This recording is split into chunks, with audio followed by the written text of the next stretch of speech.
യേശുക്രിസ്തുവിൻ്റെ നാമത്തിൽ സ്നേഹവന്ദനം.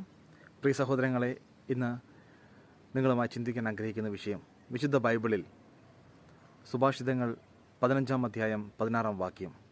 അഹങ്കാരം നാശത്തിൻ്റെ മുന്നോടിയാണ്, അഹന്ത അധംപതനത്തിൻ്റെയും. ഈ ഒരു തിരുവചനങ്ങൾ നമ്മെ ചിന്തിപ്പിക്കേണ്ട ഒരു വിഷയം, നീ എത്രമാത്രം ഉന്നതനാണോ അത്രമാത്രം വിനീതനാവുക.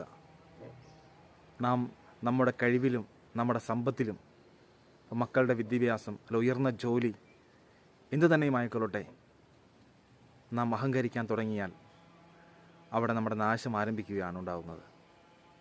തീർച്ചയായും വചനം പറയുന്നു, അഹങ്കരിക്കുന്നവർ നാശത്തിലേക്ക് പോകും, അവരുടെ ജീവിതത്തിൽ തകർച്ചകളുണ്ടാകും. അതുകൊണ്ട് നാം നമ്മുടെ കഴിവിലോ ഏതെങ്കിലും നമ്മുടെ വസ്തുവകകളിലോ മക്കളിലോ നമ്മൾ അഹങ്കരിക്കാൻ, അങ്ങനെ എന്ത് അഹങ്കാരം നമ്മുടെ മനസ്സിൽ വന്നിട്ടുണ്ടെങ്കിൽ ഇപ്പം തന്നെ യേശുവിനോട് നമുക്ക് ഏറ്റുപറഞ്ഞ് മാപ്പ് ചോദിക്കാം. യേശുവേ, ഞാൻ അറിഞ്ഞോ അറിയാതെയോ അഹങ്കരിച്ചിട്ടുണ്ടെങ്കിൽ എന്നോട് ക്ഷമിക്കണമേ എന്ന് നമുക്ക് മാപ്പ് ചോദിക്കാം. കാരണം അഹങ്കാരം നമ്മളെ നശിപ്പിക്കുന്നു. ദൈവത്തിൻ്റെ മുമ്പിൽ നാം പാപികളായിത്തീരും. കാരണം അഹങ്കരിക്കുന്നവരെ ദൈവം വെറുക്കുന്നു.